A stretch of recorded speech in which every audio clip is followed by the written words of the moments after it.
En plein examen de la loi sur les 35 heures, ce sont les cadres d'entreprise qui se sont manifestés aujourd'hui. Ils ont défilé à l'appel de plusieurs confédérations syndicales en demandant que la seconde loi sur la réduction du temps de travail prévoie un décompte horaire. Et ils s'estiment les grands oubliés du projet de Martine Aubry.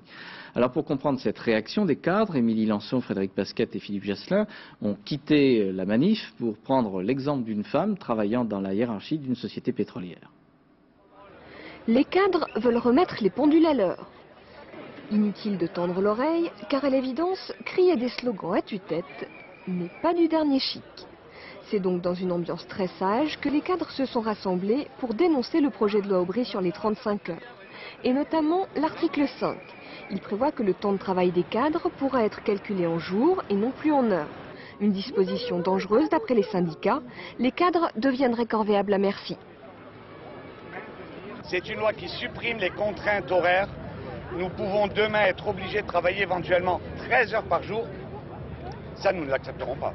Non seulement le temps de travail des cadres pourrait ne pas diminuer, mais il pourrait même augmenter. Ce serait quand même bien le comble qu'une loi faite pour réduire le temps de travail aboutisse à augmenter le temps de travail des cadres. Travailler plus avec les 35 heures, Sévillane a bien peur d'en arriver là. Pour cette cadre, décompter le temps de travail en jours aura inévitablement des effets pervers. On nous dira, je vous donne 2 jours pour faire telle étude. Si ne serait-ce que pour aller collecter les données de votre étude, vous avez déjà 20 heures, tant pis pour vous.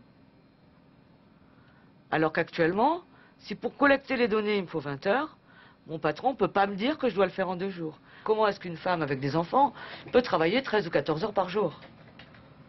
Et puis si son mari fait ça, comment est-ce qu'elle va pouvoir même travailler? Les cadres voudraient conserver des garde-fous face à des entreprises qui, en contrepartie des 35 heures, réclament davantage de flexibilité. Ce sera l'objet du débat demain à l'Assemblée.